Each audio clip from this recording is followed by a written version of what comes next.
High সবাইকে, welcome to my daily blog. তো আমরা 3 ইডিয়টস বেরিয়ে গেছি এবং ট্রেনে উঠে পড়েছি।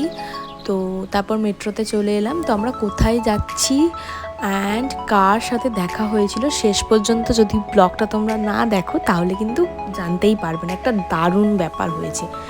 তো আমরা চলে এসেছি স্প্ল্যানেটে, আইনক্সের ওখানে একটু আমাদের দরকার ছিল। তো ওখান থেকে আমরা সোজা চলে এসেছি। ওখানে একটা চৈত্র সেল বলে একটা ছিল, সিটি মার্ট টাইপেরই ওরকম কিছু একটা ছিল। তো যাই হোক, ওখানে কিছু ড্রেস আমার ননদিনীর পছন্দ হয়েছিলো। তারপর ওখান থেকে বেরিয়ে আমরা সিরাম, আমার খুব ফেভারিট জায়গা। আমি ওখান থেকে নেল এক্সটেনশান, আমার ড্রেস, আমার জিন্স, আমি সব কিছু ওখান থেকেই শপিং করি। তো ওখানকার জিনিস আমার ভীষণ পছন্দসই।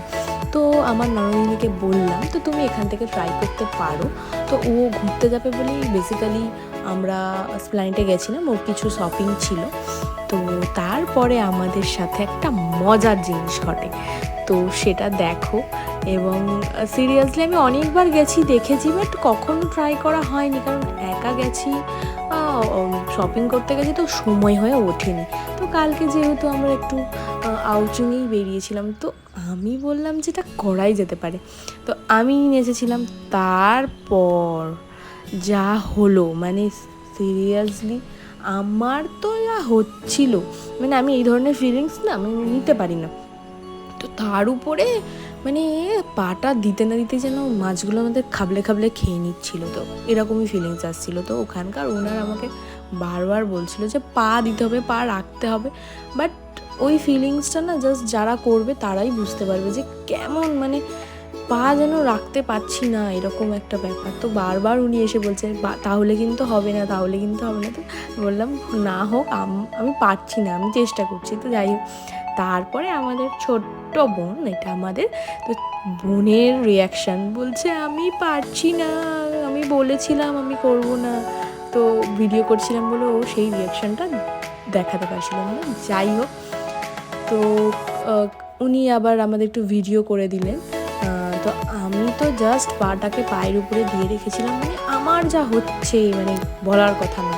তো তারপর একটি পুচকি এসেছিল, সে না বারবার এরকম মুখি মেরে মেরে দেখছে যে কি হচ্ছে, দিদিগুলো এরকম করছে কেন, হাসছে কেন।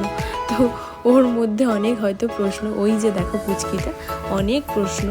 তো তারপর ওরই ফ্যামিলির রিলেটিভসরা জিজ্ঞাসা করছিল তোমার কেমন ফিলিংস, কী রিয়াকশান হচ্ছে, তো সেগুলোই জিজ্ঞাসা করছিল ওরা। তো দেন আমরা খাওয়া দাওয়া করে বাড়ির পথে রওনা দিচ্ছি। তো আমাদের এইভাবেই সারাদিনটা কেটে গেল এবং নিজেদের কাজে তো আবার ফিরতেই হবে। তো এইভাবেই আমাদের নববর্ষটা আমরা কাটালাম। তো তোমরা কেমন কাটিয়েছো অবশ্যই জানিও। আবার আমি আমার কাজে ফিরে যাই, ও কাজে ফিরে যাক। তো এটাই জীবন, সবসময় তো আনন্দ করা হয় না, কাজও করতে হবে।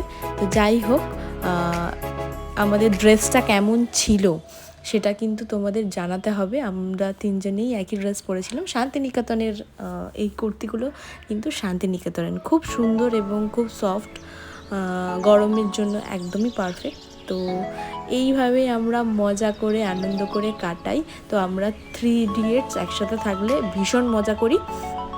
তো তোমরা যারা এরকম বন্ধুরা আছে তারা এরকম মজা করলে অবশ্যই কমেন্ট করে জানিও। তো আজকের মতো এখানেই ব্লগটা শেষ করলাম। দেখা হচ্ছে নেক্সট কোনো ব্লগে নতুন বছরে।